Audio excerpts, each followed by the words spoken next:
The Lord be with you. and with your spirit. A reading from the Holy Gospel according to Luke.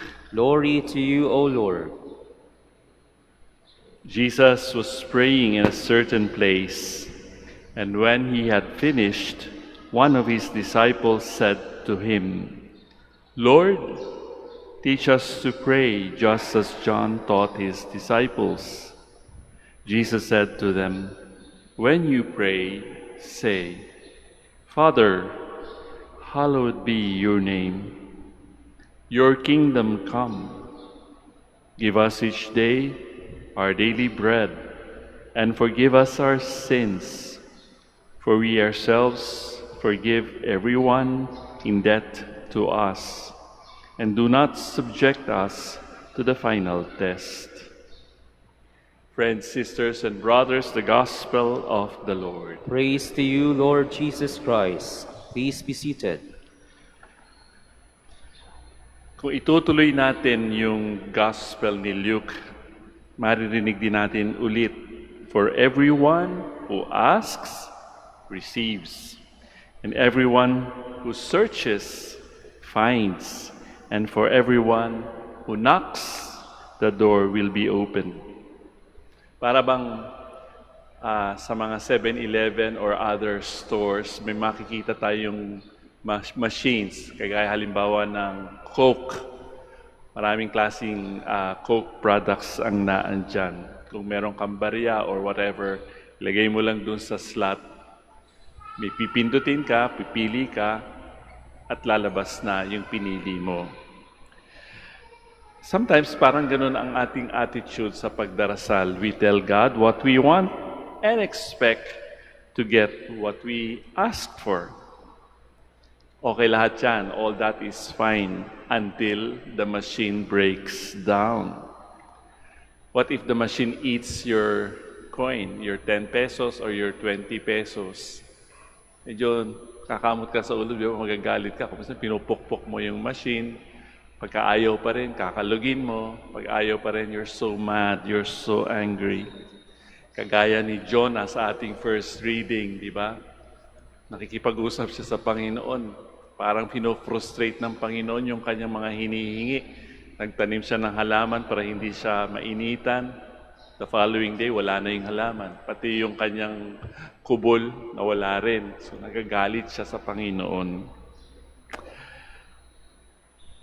Why is it sometimes I think ang mga tanong ng tao sa akin ay never kung narinig pa, why was my prayer answered? Bakit sinagot ng Diyos ang aking mga panalangin? Why did I receive exactly what I asked for? Kadalasan ang tanong ng mga tao, bakit hindi ako sinagot ng Panginoon? Bakit bumagsak ako sa board exam? Yung hindi pagsagot ng Panginoon sa ating mga panalangin, yun ang kadalasang naririnig ko sa mga tao. In other words, they asked, they did not receive. They searched, but they did not find. Kumatok sila pero hindi sila pinagbuksan. Hirap ho, di ba? Kung kayong nasa lugar ko at may magtatanong ng ganyan, pwede ko siyang sagutin ng ganito. Ay nako, you did not pray hard enough.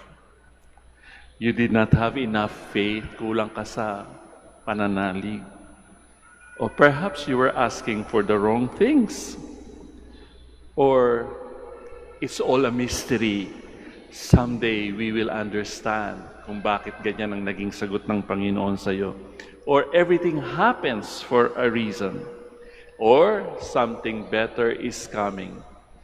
Komportable ba kayo sa ganung mga sagot? Ako ho, hindi. And perhaps some of us are not also comfortable in that. Because it bolsters the vendo type machine of God. Hindi vendo machine kasi ang Panginoon eh. And sometimes it hurts people, di ba? And perverts who God really is. Maaring maalala natin na one time may isang tao na nagdasal ng Huwebes ng gabi. Sabi niya, please, Father, please, let this cup pass away from me. Please, di ba? He prayed with blood, sweat, and tears. The following Friday, he was crucified and put to death. He asked, he searched, he knocked. Walang sagot. I cannot say that I am an expert in prayer, but it is not about coins or the things that we, tell God. It is not really a mechanical process. It is not a transaction kagaya ng pagbibili tayo sa tindahan. Hindi. Or it is not a transmission of information to God. Nope. Hindi yun. Kadalasan hindi natin talaga maiintindihan kung paano tayo nagdadasal, kung ano ba nangyayari talaga sa pagdarasal. Kaya nga, madalas, yung sinabi ng disipulo niya, Lord, turuan mo nga kaming magdasal. Lord, teach us to pray. But Jesus did not offer any magic formula para makuha natin yung ating pinapanalangin. Jesus taught us about who and how God is. Who and how God is. Father, hallowed be your name. We are approaching someone who is divine and all-powerful. And we also recognize who we are, diba? We are God's divine sons and daughters. Given na ho yun. God and us. In other words, the relationship already exists. Naandyan na kung paano tayo makipagtungo or how we relate to God. Para din si Jonah, di ba? We talk to God and we listen to God in return. So there is that relationship already. That relationship means that our life, our existence, our very being comes from God. And Jesus speaks of that as our daily bread. Hindi yung physical bread. Maybe it is also that.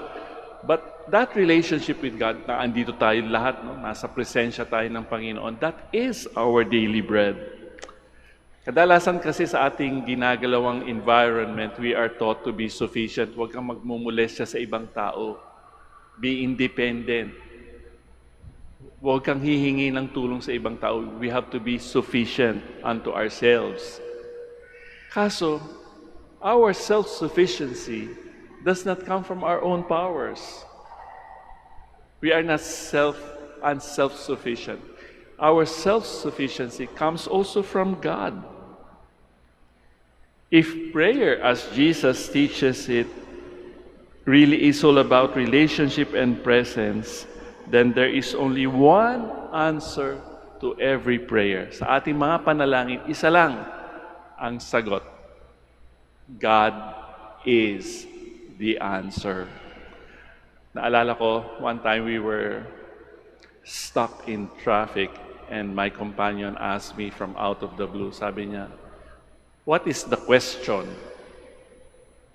Tinanya niya, what is the question? Hindi ko alam kung bakit niya tinanong, what is the question? Tinuro niya yung, I think it is an evangelical church. Nakalagay, God is the answer. So he was trying to distract himself from the traffic. What is the question? Oo nga naman. Kung God is the answer, nakasulat. Ano yung tanong? Diba? God is the answer. Actually, totoo. What is the question? Kung ano man ang ating tanong, God is the answer. Aso, kadalasan, ayaw natin ng Diyos. Ang gusto natin, yung gusto natin. Yun. And sometimes we want God to change our circumstances, our situations in life. But more than that, God changes us actually. Binabago tayo ng Panginoon. Parang, naalala niyo ba yung sa wedding sa Cana? Nung Jesus did His first miracle. Ano kaya yung milagro doon? Talaga bang nagbago yung tubig at naging alak? O nabago ng Panginoon ang lahat ng mga naandoon sa handaan? Maaring tubig ang kanilang ininom, but Jesus saved the best for last. So ano ba ang mga tanong natin? Ano ba ang mga tanong ninyo? Sasagutin ba ako ng Panginoon? Will God answer my prayer? But God is the answer, di po ba? So tayo aasa lamang doon. Kung ano man ang hindi natin naiintindihan, maybe we have to ask the Lord, Lord, teach us to pray, and we will know the answer.